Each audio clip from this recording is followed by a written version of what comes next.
2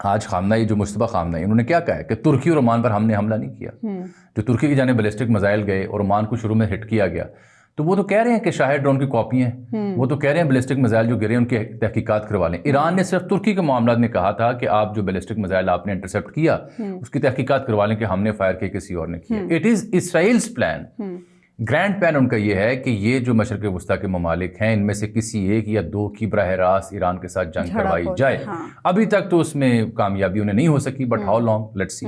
حبیب صاحب, جامی کی بات کو میں یوں آگے بڑھاؤں گی کہ جامی کہہ رہے ہیں کہ اسرائیل مسلسل اسپوائل کرنے کی کوشش کر رہا ہے, اس تنازع کو بڑھانے کی کوشش کر رہا ہے. آئی اے ای کے سابق سربراہ جو ہیں انہوں نے آج یہ کہا ہے کہ علی لاریجانی مذاکرات کی میز پر معاملات طے کر سکتے تھے, اور وہ ایک ایسی شخصیت تھے جن کا اثر و رسوخ نہ صرف ایران میں تھا بلکہ عالمی سطح پر بھی تھا.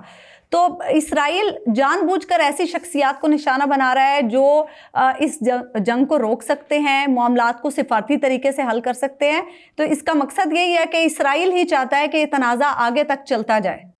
میں اس پہ ذرا بات کرتا ہوں, لیکن ابھی جو بھی جامی بات کر رہے تھے کہ ڈونلڈ ٹرمپ جو نیٹو کے اوپر غصہ جھاڑ رہے ہیں. جامی صاحب, جب یہ 2001 میں معاملہ آگے بڑھا تھا تو اس وقت ISAF فورسز بنی تھی افغانستان کے لیے, تو اس وقت بھی امریکہ کو بڑی مشکل کا سامنا کرنا پڑا تھا. اور اس حوالے سے وہ امریکہ کتنا سیریس تھا اور اس نے کتنی مشکلات سے یہ اتحاد بنایا تھا. جنرل پرویز مشرف اپنی کتاب میں لکھ چکے ہیں کہ ہمیں انہوں نے کہا تھا کہ یا تو آپ ہمارے ساتھ ہیں یا پھر ہمارے خلاف ہیں. تو اور پھر یہ بھی کہا گیا کہ ہم واپس آپ کو پتھر کے دور میں دھکیل دیں گے. تو امریکنز کو ہمیشہ جو اتحاد بنانے میں مشکل پیش آتی ہے وہ اس کو پھر تڑیاں لگا کے سخت بیانات کے ذریعے اس کو سولو کر لیا جاتا ہے. اچھا, میرا خیال یہ ہے کہ یہ تاریخ کے حوالے سے حبیب صاحب کی بات میں تو بے حد وزن ہے, لیکن فرق ہے جب آپ نے عراق, ویسے آج ہی کے دن آج کل 22-23 سال پہلے جارج بش جو تھے انہوں نے یہ اعلان کیا تھا کہ ہم عراق کو انویٹ کر رہے ہیں اور 35 ممالک کا اتحاد مارز وجود میں آیا. انہوں نے کہا جی بڑا خطرہ ہے دنیا کو, ہم سنگین ہتھیاروں سے بچانے کے لیے عراق میں صدام کی حکومت ختم کرنے جا رہے ہیں. وہ عراق تھا, یہ ایران ہے. اس کا فرق سمجھیں. مثلا آج جب یہ برطانوی کاؤنٹر پارٹ سے عباس عراقچی صاحب کی بات ہوئی تو انہوں نے کیا پیغام دیا؟ انہوں نے کہا کہ اگر آپ نے فیسیلیٹیٹ کیا, آپ نے اڈے یا آپ کی بیسز استعمال ہوئیں تو وہ ہمارے لیے جائز ٹارگٹ تصور ہوگا.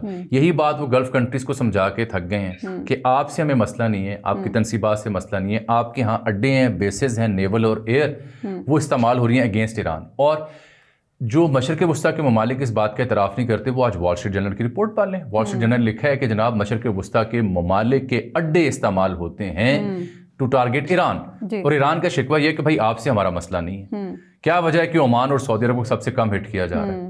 اور وہ اگر ہٹ بھی کیا جا رہا ہے تو اڈوں کو ہی ہٹ کیا جا رہا ہے. کیوں؟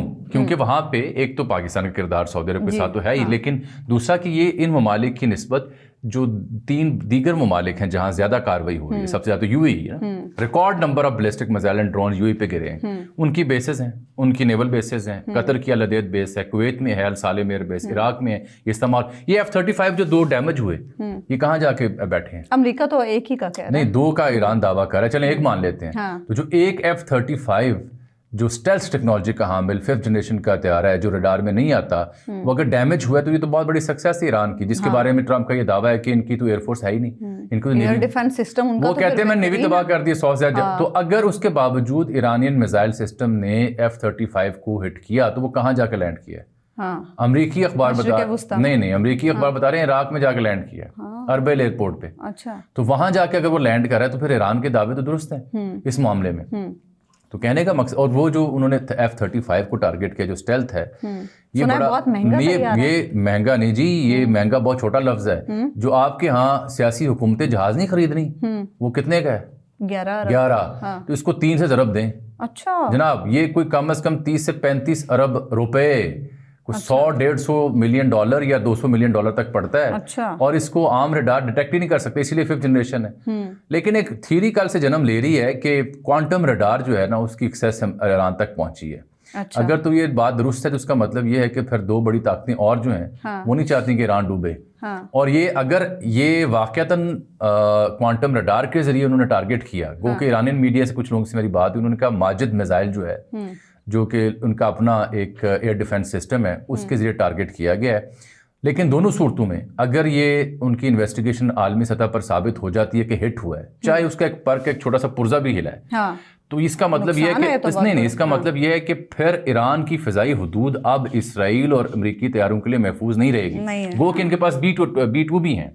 تو یہ ایک بہت بڑی, اور آج جو انہوں نے اعلان بھی کیا غالباف صاحب نے کہ ابھی تو بہت سے سرپرائزز باقی ہیں. اور ہماری یہ جو میزائل صلاحیت ختم کرنے کا دعویٰ ہے یہ بے بنیاد ہے. ہاں, تو میرا مسئلہ یہ تھا کہ وہ حبیب صاحب کی بات میں اپنی جگہ بہت درست ہے, میرا مسئلہ ایران ہے, کیونکہ it is in like Iraq جب بش نے 35 ممالک کی فوج وہاں اکٹھی کر لی تھی, it is in like Afghanistan, it is some thing different. اور اس کا میں F-35 کو اگر ہٹ کر رہے ہیں, آپ نے ہرمز کو ابھی تک روکا ہوا ہے, برطانیہ کو براہ راست دھمکی دی کہ بھائی آپ کے اڈے استعمال ہوئے تو لیجیٹیمیٹ ٹارگٹ ہوں گے, تو پھر یہ سچویشن تھوڑی ڈفرینٹ ہے. 21 دن تک سچویشن تھوڑی ڈفرینٹ ہے. اور پھر دوسرا عالمی ضمیر دیکھیں نا, عالمی ضمیر میں جب آپ کی اسٹیبلشمنٹ کے اندر بیٹھا جو کینڈ جو ہے, جو ڈائریکٹر ہے اس کا کاؤنٹر ٹیررزم کا, تلسی گیبرڈ کے نیچے جو آتا ہے, وہ استعفیٰ دے کے جو انکشافات کر رہا ہے وہ دیکھ لیں.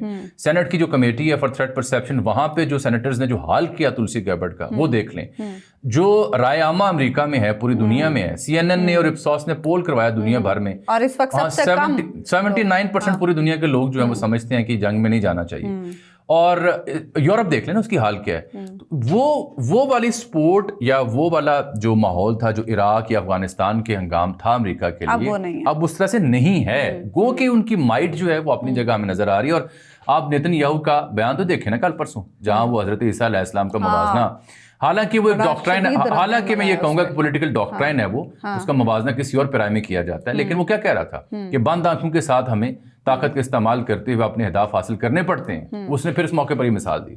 حبیب صاحب, حبیب صاحب آپ سے ہمارا رابطہ منقطع ہو گیا تھا, آپ ذرا پلیز کنٹینیو کیجیے گا جو بات آپ کر رہے تھے, پھر اس کے بعد جو جامی نے ابھی یہ بات کی ہے اس پہ بھی آپ کی رائے لیتے ہیں. دیکھیے, جہاں تک جو میں عرض کر رہا تھا وہ تھا کہ امریکہ کو ہمیشہ سے اتحاد فورج کرنے میں ٹائم لگتا ہے, اور جہاں تک اس کا جو انٹرنیشنل رائے عامہ ہے وہ ہمیشہ جنگوں کے بارے میں بدلتی رہتی ہے. یعنی کبھی بھی دنیا میں کوئی بھی شخص جنگ کے حق میں نہیں ہوتا, لیکن اہم بات یہ ہوتی ہے کہ کوئی نیریٹو بنا کے جب سٹیٹس دوسری سٹیٹس کے ساتھ الجھ جاتی ہیں تو پھر معاملات رائے عامہ سے آگے نکل جاتے ہیں. اور انفارچونیٹلی اس وقت ہم دیکھ رہے ہیں کہ پورے یورپ میں بھی ایسا ہی ہو رہا ہے, اور امریکہ میں بالخصوص ایسا ہو رہا ہے کہ دونوں جگہ پر رائے عامہ کو نظر انداز کرتے ہوئے جنگوں کو چھیڑا جا رہا ہے. بلکہ عراق کے اوپر حملے کے وقت تو دنیا بھر سے لوگ نکلے تھے اور لوگوں نے مخالفت کی تھی, لیکن اس کے باوجود بھی وہ جنگ ہوئی تھی. تو رائے عامہ یس اس کا ایک پولیٹیکل ایکسپریشن ضرور ہے, لیکن جنگ بہت ہی ایک کولڈ بلڈڈ چیز ہے. جو اس کو لڑ رہے ہوتے ہیں وہ بھی, جیسے آپ نے نیتن یاہو کے بارے میں کہا کہ آنکھیں بند کر کے ہم عمل درآمد کرتے ہیں, اور ہم سب کا جنگوں کے بارے میں پچھلے ایک سال میں تو کافی تجربہ ہو گیا. پاکستان افغانستان کی جنگ دیکھی, پاکستان اور انڈیا کی جنگ دیکھی, پاکستان افغانستان کی جنگ دیکھی, اور حال ہی میں ہمارے پڑوس میں جنگ ہو رہی ہے, پھر جو روس اور یوکرین کے درمیان جنگ ہوئی. ان ساری جنگوں کو ہم دیکھ رہے ہیں کہ اس میں رائے عامہ سب سے زیادہ جس چیز کو نظر انداز کیا جاتا ہے وہ رائے عامہ ہے.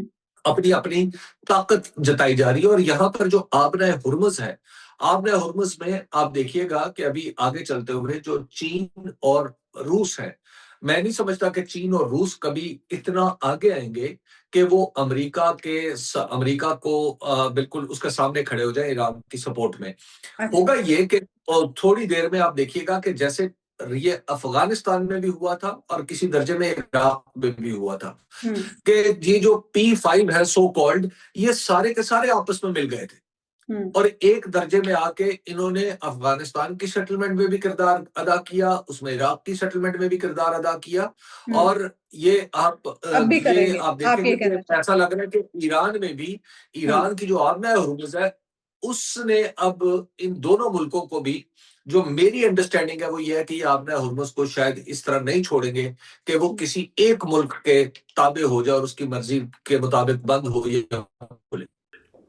ایران انتظار اس بات کا کر رہا ہے کہ آبنۂ ہرمز کو کھلوانے کے لیے امریکی فوج یا کویت میں جو ان کی ہیلی کاپٹرز کی بلیک ہاکس کی جو بیس ہے, جو جزیرہ کرک سے 135 کلومیٹر دور بنتی ہے, تو ان کی ایرانین کی خواہش جو ملٹری اسٹریٹجی نظر آ رہی ہے وہ یہ ہے کہ آبنۂ ہرمز کھلوانے کے لیے امریکہ عملی طور پر یا اس آبنا کے اندر آئے یا کویت کی ایئر بیس یوز کرے یا خرق جزیرے پر قبضہ کرنے کی کوشش کرے. فوجی دستے تو بھیجے گئے, فوجی دستے جو بھیجے ہیں وہ ساؤتھ کوریا سے موو انہوں نے کروائے ہیں, کیونکہ ان کا جو جیرلڈ آر فیلڈ تھا, یہ جو ان کا طیارہ تھا بحری بیڑا بڑا, وہ ڈیمیج ہوا, واپس چلا گیا.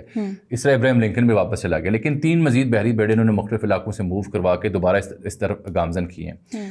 مسئلہ یہ ہے کہ ایران چاہ رہا ہے کہ انہوں نے یہاں پہ مائنز ایسی سمندری لگائی ہیں, یہاں پہ ان کے پاس 2 ٹیکنالوجیز ہیں. اگر ان کے پاس ایک بھی کشتی نہ باقی بچے, جو ٹرمپ کہہ رہا ہے کہ 100 کشتیاں جنگی جہاز تباہ کر دی ہیں, تو ایران کے پاس جیسے شاہد ڈرونز ہیں, ایسی ایک میزائل قسم کا ڈرون, سمندری ڈرون موجود ہے. ساتھ نیوی کی چھوٹی کشتیاں ہیں جن کو خودکش کشتیاں کہا جاتا ہے, اور ساتھ انہوں نے مائنز لگا رکھی ہیں. ابھی بھی جو کچھ کنٹینر سیل آؤٹ کرنے میں کامیاب ہوئے, ان کو ایک مخصوص رستے پہ گائیڈ کیا گیا ہے. ایسا نہیں ہے کہ وہ کھلا سمندر میں مرضی سے نیویگیٹ کر رہے تھے. تو وہ ایران کا جو اس وقت نقطہ نگاہ ہے, ظاہری بات ہے دباؤ میں ہے, ملٹریلی بڑا نقصان ہو رہا ہے. امریکی جو مائٹ ہے, میں اس کو انڈر اسٹیمیٹ نہیں کر سکتا, بہت بڑی مائٹ ہے. تباہی و بربادی کی داستان رقم کر رہے ہیں. 7,000 ٹارگیٹس تو پچھلے 24 گھنٹوں میں کیے ہیں, جو پیٹ ہیگزیٹ بتا رہا تھا. تو عرض کرنے کا مقصد یہ ہے کہ انہوں نے ان کی ساری تیاری آبنا ہرمز سینٹرک ہے. ان کی ساری تیاری جنگ کو لمبی کھینچنے کے لیے, ان کی ساری تیاری میزائل ٹیکنالوجی اور ڈرون ٹیکنالوجی کے اوپر تھی. تو اس کا وہ استعمال کر رہے ہیں. یہاں امریکی فوج اگر خرق جزیرے پہ عملی طور پر آتی ہے تو that will be devastating. Iran میں ان لائک عراق, وہاں پہ تو انویژن کر لی, افغانستان میں بھی انویژن کر لی, یہاں جو سولجرز آن گراؤنڈ ہے, یہ کہانی بہت مشکل نظر آتی ہے as compared to those countries. وہ 1.5-2 کروڑ کی آبادی تھی, یہاں پہ 9-10 کروڑ کی آبادی ہے, پاکستان سے 2 گنا رقبہ ہے.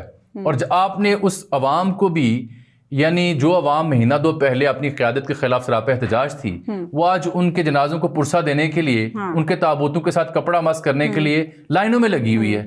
یہ تو حبیب صاحب, آپ کو بھی یہی لگتا ہے کہ بوٹس آن گراؤنڈ والی جو کہانی ہے وہ ایران میں بڑی مشکل ثابت ہوگی, جس طرح سے جامی کہہ رہے ہیں؟ مشکل ہوگی لیکن الٹیمیٹلی یہی ہوگا. اس وقت جس طریقے سے ایران کو گھیرے میں لیا جا رہا ہے, اور آپ یکے بعد دیگرے جو بیانات پڑھ رہے ہیں, وہ ایک نیریٹو کی نشاندہی کر رہے ہیں. اور وہ نیریٹو یہ ہے کہ سارے کا سارا قصور ایران کا ہے, حالانکہ ایران نے حملہ نہیں کیا, ایران نے کسی ملک کو نقصان نہیں پہنچایا. پہلے وہ اس نے جو کچھ بھی کیا ہے یا تو اپنے دفاعی طور پہ کیا ہے یا ٹٹ فار ٹیٹ کی صورت میں کیا ہے. یعنی پہلے اس کا نقصان ہوا ہے تو اس نے اسی طرح کا نقصان دوسری جگہ کیا ہے. یہاں پر اب یہ ایک جو نیریٹو بنایا جا رہا ہے, وہ یورپ میں بھی بنتا جا رہا ہے, حکومتی سطح پہ میں بات کروں, اور یہ مڈل ایسٹ میں بھی بنتا جا رہا ہے کہ ایران جو ہے وہ ایکچولی اس کی حیثیت ایک دم بدلی جا رہی ہے کہ وہ ایسا کنٹری نہیں ہے جس کو انویڈ کیا گیا ہے, بلکہ وہ ایسا ملک ہے جس نے دوسروں کو فتح کرنے کی کوشش کی اور ایگریشن دکھایا ہے. یہ بات بنتی ہوئی نظر آ رہی ہے. آپ چاہے اقوام متحدہ کی 2817 جو قرارداد ہے جو 26 تاریخ جو منظور ہوئی تھی 11 مارچ کو, اور خواہ وہ بیانات ہیں, آپ دیکھ لیجئے کہ ان سب کی شکل ایکچولی اب وہ پوائنٹ ہوتی چلے جا رہے ہیں ایک ایسے منصوبے کی طرف جس میں ایران کے خلاف ایک اتحاد وجود میں آ رہا ہے. تو مجھے یہ لگ رہا ہے کہ یہ جو ارینجمنٹ ہے سیاسی اور پولیٹیکل, یہ بیسیکلی یہ کی جا رہی ہے کہ ایران کے اندر اب امریکہ یا کوئی دوسرے ممالک کی افواج داخل کرتی جائے. اچھا ٹھیک ہے, میں وائنڈ اپ کرنے سے پہلے نہیں میں ابھی وائنڈ اپ نہیں کر رہی, سنیں نا جی. یہ دونوں جو ہے نا, امریکہ اور اسرائیل, بالخصوص اسرائیل تو بالکل نہیں چاہ رہا کہ اس کا کوئی ایگزٹ ہو, وہ تو چاہ رہا ہے ڈریگ کرنا. ٹرمپ کئی دفعہ اشارے بھی کرتے ہیں لیکن مجبور ہے. یہ ان دونوں کی مجبوری ہے کہ اب یہاں سے ایگزٹ نہیں کر سکتے. ایگزٹ کا موقع انہوں نے کھو دیا ہے. ایگزٹ کا موقع تھا جب جناب آیت اللہ کی شہادت ہوئی تھی, جب انہوں نے 2-4 دن سٹرائکس کر لی تھیں, وہاں ایگزٹ کرتے کہ ہم نے اہداف پورے کر لیے. اب ایگزٹ ان کے لیے مشکل ہے, اس لیے یہ ماحول تو بنائیں گے جو حبیب صاحب کہہ رہے ہیں, لیکن میرا مسئلہ اسٹریٹجک ہے. پھر اگین میرا مسئلہ یہ ہے کہ جب آپ نے عراق میں فوجیں اتاری یا کسی بھی اور جگہ اتاری, تو وہ جو ملٹری کیلکولیس ہوتا ہے اس کے مطابق آپ کہتے ہیں کم از کم 100-150 بندے کے اوپر ایک فوجی ہونا چاہیے, تو پھر آپ کسی ملک کو قابو کر سکتے ہیں. تو اس اعتبار سے اگر آپ ایران کے اوپر اس کا نفاذ کریں, جو ریشو ان کی چلتی ہے انٹرنیشنل ملٹری مائٹ کی, تو وہ اگر آپ میکسیمم کھینچ بھی لیں تو 650 بندے پہ ایک فوجی بھی لگائیں تو یہاں 6.5 لاکھ فوج چاہیے. اچھا جناب, کیونکہ 10 کروڑ کی تو آبادی ہے, پاکستان سے 2 گنا ان کا رقبہ ہے. اتنا آسان ٹارگٹ نہیں ہے. ہاں, مطلب اگر خرق پہ جزیرے پہ قبضہ کرتے ہیں وہ صورتحال اور ہوگی, کوسٹل ایریاز میں کہیں آ کے قبضہ کرتے ہیں وہ صورتحال اور ہوگی, لیکن یہ آبادی اکٹھی ہو چکی ہے, اجتماع کر چکی ہے. حبیب صاحب یہ ڈسکشن لمبی ہو رہی ہے. میں ایک اشارہ دے رہا ہوں آپ کو صرف. ذرا تصور کیجئے کہ کوئی ملٹری اسٹریٹجسٹ اگر سیستان کو اور کردستان کو دو الگ الگ اکائیوں کے طور پر دیکھ رہا ہو تو پھر کیا سوچے گا؟ نہیں، کردوں والا پتہ سر فارغ ہو گیا وقت سے پہلے، شاید اب دوبارہ اس کو ہلایا جائے. سیستان پہ میں بات ہی نہیں کرنا چاہ رہا. حبیب صاحب ہم بھی ذرا اب اس سے نکل کے حبیب صاحب میں کہہ رہا ہوں سیستان پہ تو میں بات نہیں کرنا چاہ رہا سر. جو اس سے پہلے والا آپ نے مدعا چھیڑا وہ پتہ ابھی تک تو نکارا ہوا ہے. وہ دوبارہ سیدھا ہو جائے گا آپ کو میں عرض کروں. Let's see sir, let's see. Habib صاحب ایرانین ریزالو ابھی تک اس جنگ میں despite their might, despite their control, despite their hegemony, it is the Iranian resolve جو دیکھیں نا، ایران سے آپ انکنڈیشنل سرنڈر کروانا چاہ رہے تھے، نہیں ہوا. اب آپ کہہ رہے ہیں اتحادی مدد کریں آپ نے ہرمز کے، تو یعنی انکنڈیشنل سرنڈر سے اتحادی مدد کیوں نہیں کرتے؟ یہ ہے جنگ کی منظرنامہ. اب ذرا آگے بڑھ جاتے ہیں. حبیب صاحب کل وزیر اعظم کو خط لکھا ہے سہیل آفریدی صاحب نے، اور چونکہ آج چاند رات ہے، کل عید کا دن ہے، انہوں نے کہا ہے کہ عید پر عمران خان اور بشرا بی بی سے ان کے اہل خانہ کی ملاقات کرائی جائے. کیا لگ رہا ہے آپ کو، ملاقات ہو سکے گی عید کے موقع پر؟ دیکھیے اگر عام حالات ہوتے تو نہ آپ یہ سوال پوچھ رہی ہوتی اور نہ میں جواب دینے سے پہلے کچھ سوچ رہا ہوتا. یہاں پر مسئلہ یہ ہے کہ ایک قیدی جو ہے، قیدی کا نام ہے عمران خان، اور عمران خان پاکستان کے سابق وزیر اعظم ہے. ان کے ساتھ جو سلوک ہو رہا ہے وہ وزیر اعظم کے شایان شان تو نہیں ہے، لیکن ایسا ہے کہ جیسے مطلب پھر وہی دشت وہی خار مغیلہ ہوں گے والی کیفیت ہے کہ جب پاکستان کے اندر جو صورتحال ہے اس میں جب کوئی جیل میں ہو، اور خاص طور پر عمران خان جیسا مقبول پولیٹیکل لیڈر ہو، تو پھر اس کے لیے دستور بھی نیا لکھا جاتا ہے، قوانین بھی نئے بنائے جاتے ہیں، تو اصول بھی نئے بنائے جاتے ہیں. تو سابقہ اگر میں بیان کی روشنی میں دیکھوں تو وزیر اعظم سے یہ درخواست تو خود سہیل آفریدی صاحب نے کی تھی، اور اس کا جواب آیا تھا پوچھ کر بتاؤں گا. تو آج بھی میں یہی توقع رکھتا ہوں کہ اب تو شاید پوچھنے کا وقت ختم ہو گیا ہے. یہ کوئی انہونی سی بات ہوگی کہ اگر ان کی ملاقات ہو جائے، ادروائز مجھے یہ ہوتا دکھائی نہیں دے. جامی، ایک تو ملاقات کا معاملہ، اور دوسری طرف کوٹ لکھپت کے اسیران نے بھی درخواست کیا کہ انہیں عید کی نماز پڑھنے کی اجازت یہ پہلے پچھلے برس بھی دی تھی. کوٹ لکھپت میرے پاس ایک ہی خبر ہے، وہ ڈاکٹر یاسمین راشد صاحبہ سے ایک بڑی معزز شخصیت نے ملاقات کی. وہ گئیں تو وہاں پہ ایک انتہائی اہم لیگی رہنما ہے، بہت ہی اہم عہدے پہ فائز بھی ہیں، بڑی کلوز ہے میاں صاحب جی، بہت کلوز ہے. ان کی بہت عزیزہ جو ہیں وہ گئی تھیں اپنی این جی او کے پلیٹ فارم سے ملنے، اور وہ خواتین جو ہیں جیل میں ان کو تحائف دینے گئیں. تو وہاں ڈاکٹر یاسمین راشد صاحبہ سے جب وہ ملی تو پرانی رفاقت تھی 30-40-50 برسوں کی، تو وہ دونوں بغل گیر بھی ہوئیں اور کافی دیر گفتگو کرتی رہیں. پرانا تعلق تھا، رفاقت تھی. تو وہاں ڈاکٹر صاحبہ نے کہا کہ تسی بس کرو، کوئی سکھیا نہیں جیل تو. اور وہاں انہوں نے یعنی یہ کہا کہ اگر آپ یہ پیغام میرا میاں نواز شریف صاحب تک، یا آپ نے جو آپ کے بھائی صاحب ہیں جو اہم عہدے پہ ہیں ان تک پہنچا دیں تو یہ بڑا اچھا ہوگا، کیونکہ یہ عید شب رات کے موقع ہیں جہاں پہ ہم تلخیاں تھوڑی کم کر سکتے ہیں. اور پھر انہوں نے ہنستے ہوئے یہ بھی کہا ڈاکٹر صاحبہ نے انہیں کہ جے تسی یہ نہیں کر سکتے تو مینوں دسو، میری گل کروا دو. مجھے امید ہے کہ جن 2 لوگوں کا میں نام لے رہی ہوں، اگر ان سے میری گفتگو ہو تو وہ ضرور اس بات کو، میری بات کو توجہ دیں گے. کیونکہ جب میاں صاحب کی طبیعت بگڑی تھی تو اس کا انہوں نے بیک گراؤنڈ پورا بیان کیا، جو میں نے ایک تحریر میں لکھا بھی ہوا ہے. تو انہوں نے یہ کہا کہ اور کچھ نہیں تو آپ بیئر منیمم یہ کریں کہ جو عید کے موقع پر اہل خانہ کی ملاقاتیں اور ذاتی معالجین تک ایکسیس اور یہ جو عید کی نماز والے معاملات یہ کلیئر کریں، اس سے تلخی کم ہوگی. اور ساتھ انہوں نے پیغام دیا میاں صاحب کو اور ان کے بھائی صاحب کو کہ یہ میرا پیغام بالخصوص ان تک پہنچانا. تو انہوں نے وعدہ کیا جی میں آپ کا پیغام پہنچاؤں. لیکن تلخی کم کرنا تو مقصود ہی نہیں ہے. آپ سب کو ہماری طرف سے بہت بہت عید مبارک. اللہ نے کے پان.